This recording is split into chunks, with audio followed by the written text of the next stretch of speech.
Hello everyone, super coaching text book के online platform पर आप सबका स्वागत है। तो भाई आज हम बात करने जा रहे हैं कि DSSS टीजीटी का कल नोटिफिकेशन आ गया है। तो उसमें क्या एज रिलैक्सेशन आई है, कौन फॉर्म फिल कर सकता है, कौन नहीं कर सकता, उन सबसे रिलेटेड बात करते हैं। तो सबसे पहले हम बात करें तो हमारे पास जो ओपनिंग और क्लोजिंग डेट आप सबको पता है कि मेरे पास जो ओपनिंग डेट है वो 8 फरवरी है और जो क्लोजिंग डेट है वो भी हमारे पास क्या है, वो भी 8 जो है वो फरवरी है। ठीक है, ओपनिंग और क्लोजिंग डेट का आप सबको पता चल ही गया है। ठीक है, ओपनिंग और क्लोजिंग डेट का आप सबको पता है। उसके बाद आगे हम बात करते हैं मेरे पास कि कहाँ पर कितनी जो है मेरे पास पोस्ट, ये भी पता है आपको, हम सारा कर चुके हैं कि कितनी मेरे पास पोस्ट जो है वो आई हैं। तो अगर मैं टीजीटी मेल की बात करूं तो 540 पोस्ट हैं, टीजीटी फीमेल की बात करूं 568 हैं, और न्यू दिल्ली म्यूनिसिपल काउंसिल की बात करें तो 11 पोस्ट हैं, जिसमें अगर मेल की बात करें तो 231 है, जनरल की, ओबीसी की 105, एससी की 62, एसटी की 123, ईडब्ल्यूएस की 19 पोस्ट है।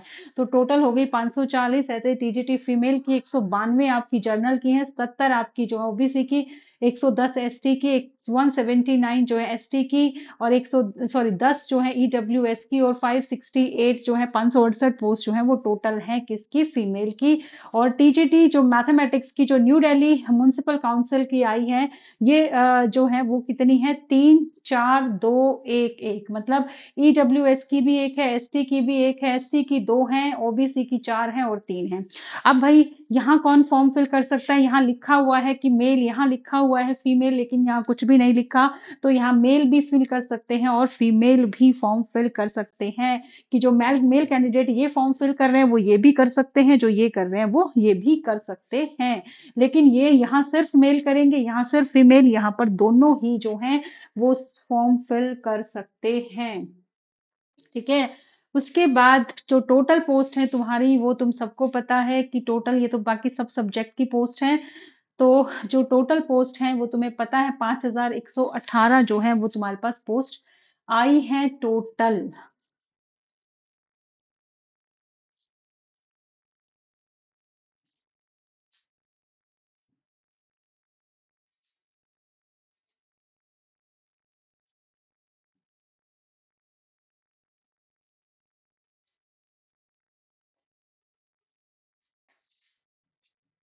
उसके बाद आगे चलते हैं भाई।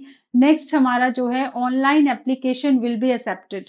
जो एप्लीकेशन होगी वो एक्सेप्टेड होगी, ऑनलाइन एप्लीकेशन। ठीक है, ऑनलाइन एप्लीकेशन होगी, received by the post, by hand, by mail etcetera will not be accepted and you will be summarily rejected. ठीक है, कोई भी जो है अगर मतलब सिर्फ ऑनलाइन एप्लीकेशन होगा, कोई भी जो है अगर by post, by hand, by mail अगर हम कुछ भी करते हैं तो वो एक्सेप्ट नहीं होगा, इस बात का ध्यान रखना। आगे चलते हैं। अब नेक्स्ट अगर हम बात करें तो मेरे पास जो है, हम बात करेंगे सिर्फ टीजीटी मैथमेटिक्स की। अगर टीजीटी मैथमेटिक्स की अगर मैं बात करती हूँ तो मेरे पास जो टीजीटी मैथमेटिक्स का है वो क्या है कि name of post train graduate teacher maths के लिए मेल फीमेल, और ट्रेन ग्रेजुएट टीचर मैथमेटिक्स जो पोस्ट कोड है वो 803/24 है। और मेरे पास जो है टोटल पोस्ट की हम बात कर चुके हैं। तो सबसे मेन जो चले कि कौन फॉर्म फिल कर सकता है और क्या क्या हमें चाहिए। तो भाई फर्स्ट अगर हम बात करें तो मेरे पास क्या है, अब बैचलर डिग्री होनी चाहिए equivalent with mathematics main subject, मतलब या तो आपके पास बीए या जो भी बीएससी है, ऑनर्स है या पास है, जो भी आपने किया हुआ है, बैचलर डिग्री हो, या फिर उसके इक्विवेलेंट आपके पास जो भी हो, लेकिन मैथ्स उसमें मेन सब्जेक्ट होना चाहिए, और रिकॉग्नाइज यूनिवर्सिटी से 45% आपके मार्क्स होने चाहिए। ठीक है, इसके साथ साथ जो है provided further that the requirement to be minimum of 45% marks in aggregate of graduation level shall be relaxability in this case, वो रिलैक्सेबल हो सकती है इस केस में। ठीक है, वैसे 45% की कंडीशन है, लेकिन ये 3 केसेस में वहां आपको रिलैक्सेबिलिटी मिल सकती है। रिलैक्सेबल इन केस की candidate who pass the post graduation in mathematics, उसने पोस्ट ग्रेजुएशन की हो मैथमेटिक्स में, वो एससी या एसटी से बिलोंग करता हो या फिजिकली हैंडीकैप हो। ठीक है, इस केस में आपको यहाँ पर रिलैक्सेशन मिल सकती है। उसके बाद जो सबसे इंपॉर्टेंट है, डिग्री होनी चाहिए आपकी इन एजुकेशन, मतलब बीएड आपके पास होनी चाहिए, हिंदी की आपको नॉलेज होनी चाहिए, और दूसरा should have qualified CTET in CBSE, आपके पास सीटेट होना जरूरी है। ठीक है, लेकिन जो अभी सीटेट हुआ है इसमें इन कैंडिडेट्स को इंक्लूड कर लिया जाए, मतलब हो जाएंगे ऑटोमेटिकली, कर क्या लिया जाएगा, क्योंकि जब तक आप लोगों का रिजल्ट आ जाएगा, क्योंकि 8 मार्च है और तब तक आपका रिजल्ट आ चुका होगा। एक्सपीरियंस इन्होंने कुछ नहीं मांगा है। आगे हम एज लिमिट की बात करें, जो सबसे ज्यादा आपको दिक्कत रहती है कि एज लिमिट क्या आएगी, तो वो है बिलो 30 ईयर। अगर हम बात करें किसकी, मेल कैंडिडेट की, ठीक है, मेल के लिए है 32, बाकी फीमेल को जो कैंडिडेट्स को जो है वो एज रिलैक्सेशन मिला है 40 साल तक वो फॉर्म फिल कर सकते हैं, उनकी एज जो है वो 40 है। ठीक है, लेकिन फीमेल को, मेल को कोई एज रिलैक्सेशन नहीं मिला है। ठीक है, ये बात की हमने किसकी, है उसकी, तुम्हारे,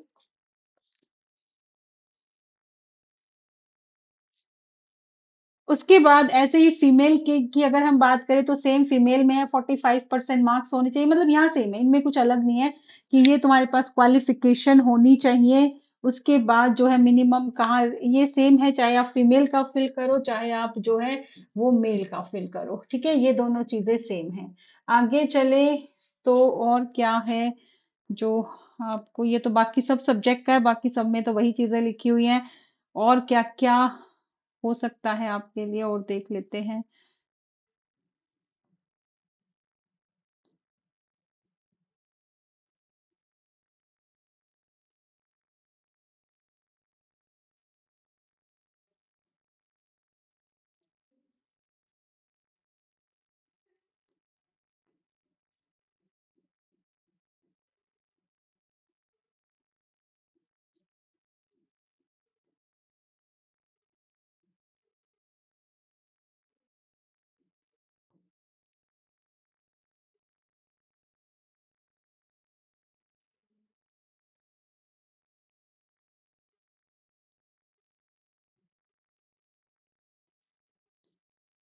ये तो बाकी सारी पोस्ट की दे रखी है आपको, जो भी क्वालिफिकेशंस वगैरह हैं ये सबकी सेम है, कोई किसी भी पोस्ट पर भरे यही सेम जो है, रिलैक्सेशन है एज वगैरह। और क्या इसमें है जो आपको बताना है, मैं एक बार देख रही थी लास्ट तक हम पहुंच जाएं तो। हाँ, पहुंच गए हम लास्ट में, तो हमारे पास यहाँ क्या क्या है उसकी बात कर लेते हैं।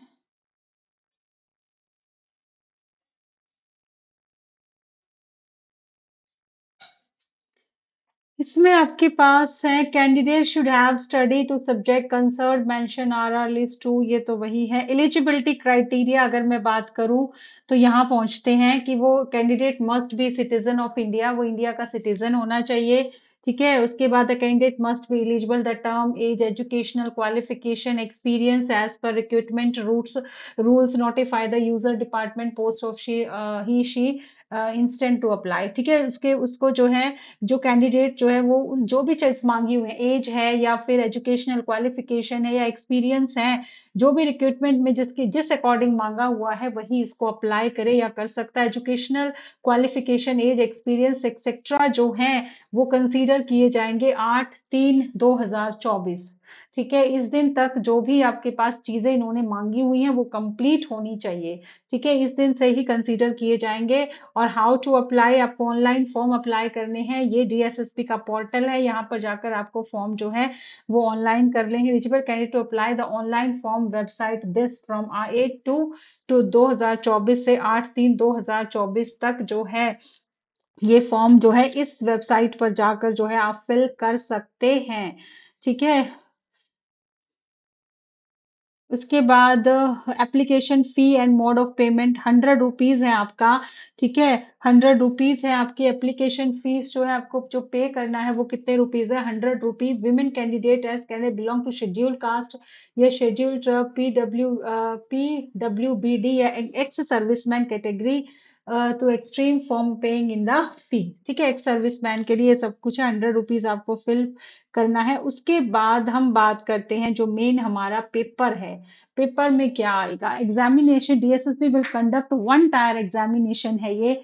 ठीक है, और इसमें आपके पास जो है क्या आएंगे, 2 घंटे का पेपर होगा, 2 घंटे का पेपर होगा, 200 क्वेश्चन आएंगे, 200 मार्क्स के होंगे।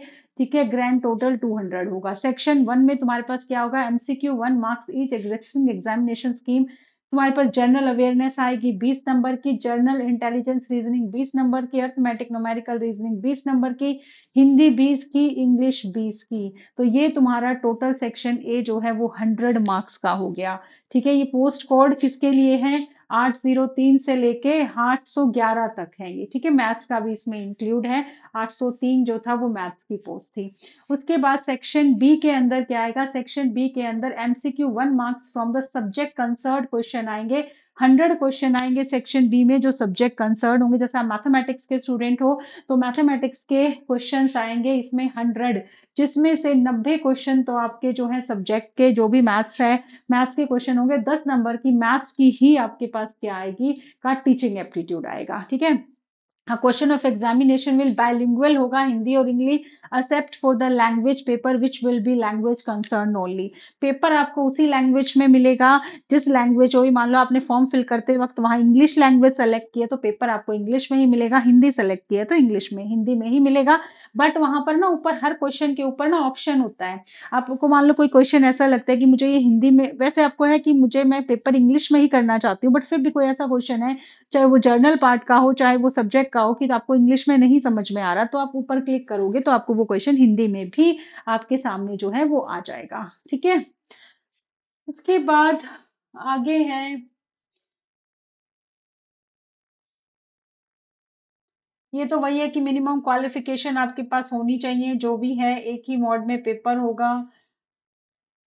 मोड ऑफ सिलेक्शन वो तो मेरिट लगेगी, मेरिट के बेस पे सिलेक्शन होगा, इसमें कोई इंटरव्यू वगैरह होता नहीं है। ठीक है, जो भी आपकी मेरिट लगती है उस मेरिट के बेस पर ही आपका जो है वो सिलेक्शन होता है। यही चीजें हैं और इसमें कुछ ज्यादा नहीं है। ये एज रिलैक्सेशन है, जो एज इन्होंने बोला था वहां आपको एज रिलैक्सेशन मिल जाएगी कि एससी एसटी की 5 साल है, ओबीसी की 3 साल है। ठीक है, ये PW BD plus UR EWS की 10 साल है, पीडब्ल्यूडी प्लस एससी एसटी की 15 साल है, इनकी 13 साल है।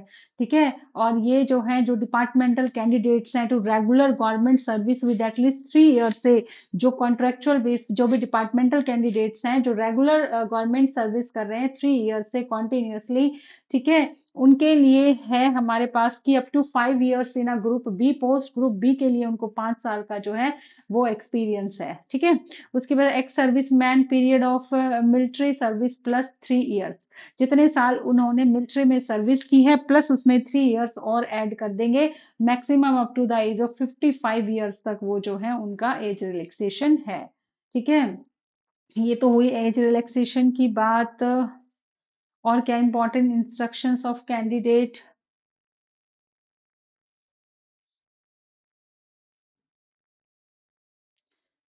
बस इसमें तो वही है कि अगर आपने कोई भी गलत इंफॉर्मेशन हुई या कुछ भी ऐसा गलत फिल कर दिया, आपके पास जो चीज नहीं है आपने वो फिल कर दिया, कोई भी चीज आपने मान लो फादर मदर का नेम ही है या कोई भी आपकी डेट ऑफ बर्थ कोई भी अगर गलत होती है तो आपका फॉर्म कैंसिल कर दिया जाएगा। उसके लिए आपको मतलब जो है कोई मतलब कोई भी आपकी रिलायबिलिटी कुछ भी ऐसी चीज आपके लिए नहीं होगा कि हाँ चलो कोई बात नहीं, मतलब आपको कंप्लीट आपकी जो है जो भी इन्होंने कहा है वो एक बार में ही प्रॉपर फिल करनी है। आपको आपको दोबारा उनको ठीक करने का या आपसे कोई गलती हो गई, फॉर्म तो खैर ये फिल करने का चांस दे देते हैं पर दोबारा कई बार करेक्शंस निकाल देते हैं, बट कोशिश करना कि आप फर्स्ट टाइम में ही अपनी जो भी आपकी क्वालिफिकेशंस वगैरह हैं या आपकी मतलब बहुत ध्यान से फॉर्म फिल करना है। बाहर से भी करवा रहे हो किसी कैफे वगैरह से भी तो एक बार जब फाइनल सबमिशन से पहले अपनी सारी चीजें ना जरूर चेक करनी है कि मेरे नाम में कई बार ऐसा होता है कि नाम में चेंज आ जाता है कि मार्कशीट में कुछ और नाम है वहां पर कुछ और चीज है, या किसी भी तरीके का अगर कोई भी आपकी दिक्कत रह गई तो उसके लिए जो है वो डीएसएसपी कोई जिम्मेदारी नहीं उठाएगा। वो फॉर्म कैंसिल अगर आपका होता है तो उसके लिए आप खुद ही जिम्मेदार हो। ठीक है, इसके साथ साथ जो है डिजिटल एसपी के लिए टीजीटी मैथ्स के लिए अगर कोई भी बच्चा अपनी तैयारी करना चाहता है तो हमारे यहाँ पर डिजिटल एसपी जो की तैयारी के लिए टेक्स्ट बुक सुपर कोचिंग पर जो है बिल्कुल लाइव बैच है। ठीक है, लाइव आपको डेली लाइव क्लासेस मिलेंगी मंडे टू फ्राइडे और आप जो है बैच ज्वाइन कर सकते हो। प्रॉपर आपका जो है एक तैयारी के साथ जो है क्वेश्चंस के साथ, थ्योरी के साथ, प्रॉपर मटेरियल के साथ, प्रीवियस ईयर क्वेश्चंस को देखते हुए हर तरीके से जो है वो आपकी तैयारी की कराई जाएगी। इसके साथ-साथ जो है आप मुझसे जो है वो यूट्यूब पर भी जुड़ सकते हो। सुबह 9:30 बजे 9:30 पर मैं जो है वो DSSS टीजीटी स्पेशल क्लास लेती हूँ, जो के लिए आपके लिए बहुत हेल्पफुल होगी। और अगर जो बच्चा फर्स्ट टाइम जो है तैयारी कर रहा है, तो वो कोई ना कोई बैच जो है वो ज़रूर जॉइन करे। तो आज के लिए इतनी ही इन्फॉर्मेशन मुझे आपको देनी थी, तो आज के लिए बस इतना ही।